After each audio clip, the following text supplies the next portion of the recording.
왕의 시신이 500년 동안 사라진다는 것이 가능할까요? 더 놀라운 건 그 시신이 평범한 주차장 바닥 아래에서 발견되었다는 사실입니다. 영국 역사상 가장 논란이 많았던 왕 리처드 3세의 실종과 발견은 현대 과학 수사의 걸작품이자 역사학의 승리였습니다. 이제 이 놀라운 추적의 전말을 파헤쳐 보겠습니다. 사건의 출발점은 1485년 보즈워스 전투장이었습니다. 마지막 플랜테저넷 왕조의 왕 리처드 3세가 전사한 그 순간부터 미스터리는 시작되었거든요. 승리자 헨리 투더는 즉시 자신을 헨리 7세로 선포했고 패배한 왕의 시신을 레스터로 운반했습니다. 리처드의 시신은 온 마을 사람들이 구경할 수 있도록 공개 전시되었어요. 이는 새로운 왕조의 정당성을 보여주는 정치적 퍼포먼스였죠. 전시가 끝난 후 시신은 그레이 프라이어스 교회 아래 매장되었습니다. 특별한 의식도 없이 말이에요. 하지만 시간이 지나면서 그 위에는 기념비가 세워졌고 사람들은 그 위치를 정확히 알고 있었습니다. 그런데 문제는 40년 후에 발생했습니다. 헨리 8세의 종교개혁이 시작된 거죠. 1536년부터 1541년까지 불과 5년 사이에 전국의 수도원들이 해체되었어요. 그레이 프라이어스 교회도 예외가 아니었습니다. 교회는 철거되었고 그 땅은 레스터 시장이 매입했죠. 시장은 리처드의 정확한 매장지를 알고 있었기 때문에 그 자리에 새로운 기념비를 세웠습니다. 하지만 1611년 모든 것을 바꿔놓을 기록이 등장했습니다. 역사학자 존 스피드가 출간한 책에서 충격적인 주장을 했거든요. 그레이 프라이어스 교회가 철거될 때 분노한 군중들이 리처드의 시신을 파내어 보호다리 아래 강물에 던져버렸다는 내용이었어요. 이 이야기의 출처는 명확하지 않았지만 사람들은 점차 이를 사실로 받아들이기 시작했습니다. 시간이 흐르면서 이 이야기는 더욱 구체화되었어요. 1800년대에 이르러서는 보호다리 근처에 기념패까지 세워졌죠. 심지어 강에서 해골이 발견되었을 때 사람들은 이것이 리처드 3세의 유골이라고 믿었습니다. 21세기가 되면서 상황은 더욱 복잡해졌습니다. 시장의 저택은 이미 사라진 지 오래였고 그레이 프라이어스 교회가 있던 자리는 여러 층의 건물들로 덮여 있었거든요. 하지만 2000년대 초 리처드 3세 협회의 회원들이 본격적인 수색에 나섰습니다. 이들의 첫 번째 임무는 존 스피드의 기록을 재검증하는 것이었어요. 그들이 발견한 사실은 놀라웠습니다. 스피드가 1611년 레스터를 방문했을 때 제작한 지도를 자세히 분석해보니 그레이 프라이어스 교회의 위치가 잘못 표시되어 있었던 거예요.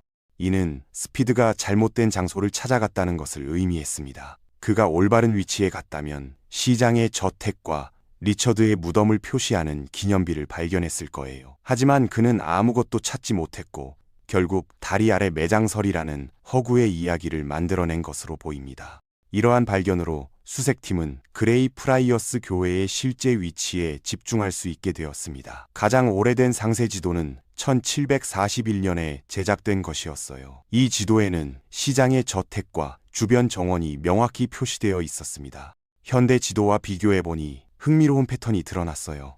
시간이 지나면서 이 지역을 가로지르는 도로가 건설되었고 오늘날의 건물들은 대부분 옛 정원 위에 세워진 것이었습니다.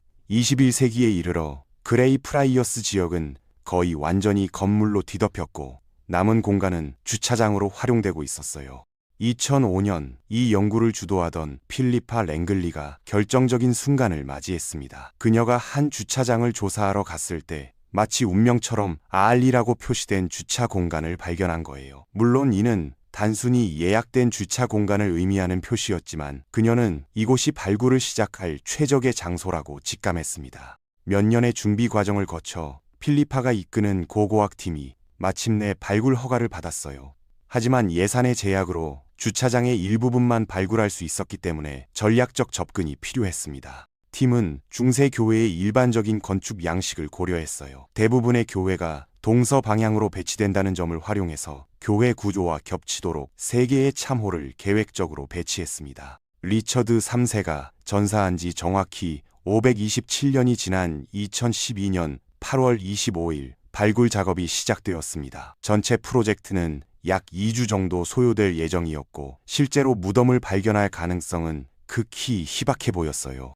그런데 놀라운 일이 벌어졌습니다. 첫날 작업을 시작한 지 불과 6시간 만에 알 표시에서 인골이 발견된 거예요. 더욱 놀라운 것은 그 골격의 특징이었습니다.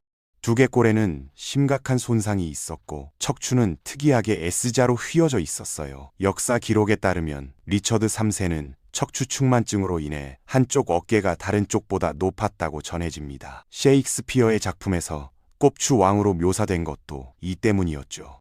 하지만 단순히 신체적 특징만으로는 확실한 증명이 될 수 없었어요. 과학적 검증이 필요했습니다. 팀은 현대 과학기술의 모든 수단을 동원하기로 했죠. 첫 번째 단계는 탄소 연대 측정이었습니다. 모든 생명체는 살아있는 동안 대기 중에 탄소 14를 흡수해요. 하지만 죽음과 함께 이 흡수가 중단되고 탄소 일산은 일정한 속도로 붕괴하기 시작합니다. 초기 결과는 예상과 달랐어요. 해당 유골이 리처드의 사망 시기보다 수십 년 더 오래된 것으로 나타났습니다. 하지만 추가 분석에서 중요한 단서가 발견되었어요. 뼈의 성분 분석 결과 이 인물이 해산물을 포함한 고단백 식단을 섭취했다는 증거가 나타났거든요.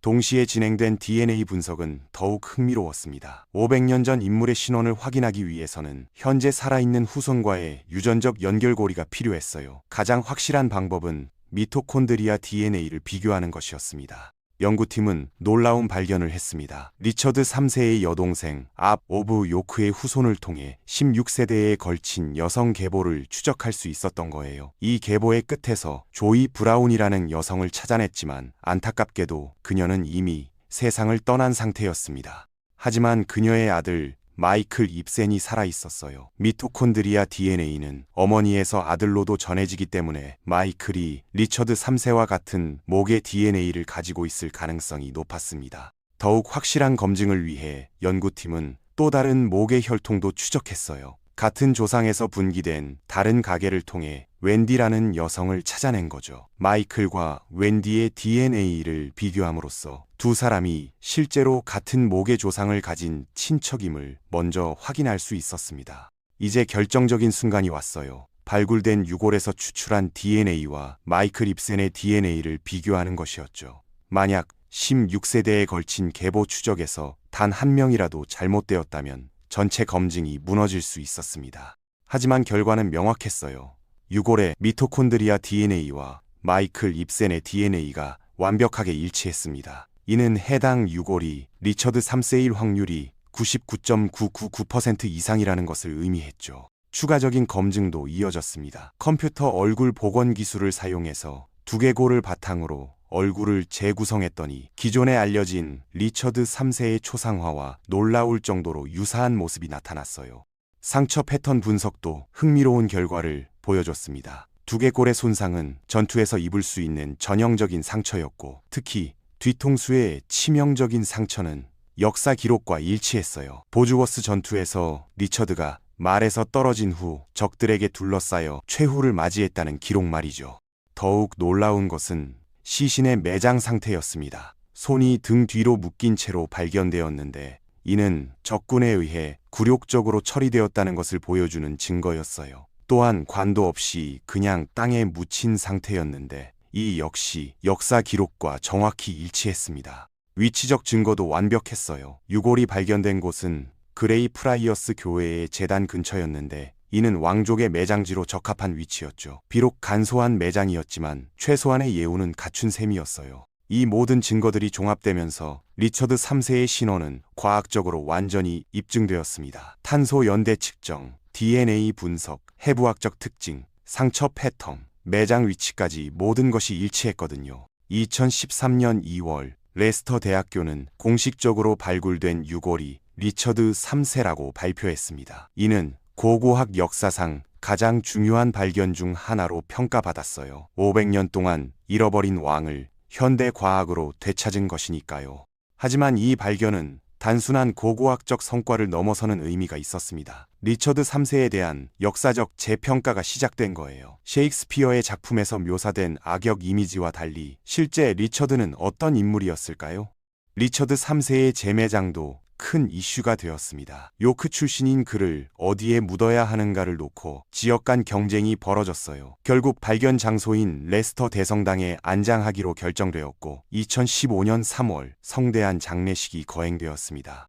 이 사건은 현대 과학 수사 기술의 놀라운 발전을 보여주는 사례이기도 했어요. 500년 전 DNA를 복원하고 미세한 뼈 성분까지 분석하며 16세대에 걸친 계보를 추적하는 것이 모두 가능해진 거죠. 필리파 랭글리의 직감도 놀라웠습니다. 주차장에 R 표시를 보고 그곳을 발굴지로 선택한 것이 결과적으로 정확한 판단이었어요. 과학적 방법론과 인간의 직관이 만나 이룬 기적 같은 성과였습니다.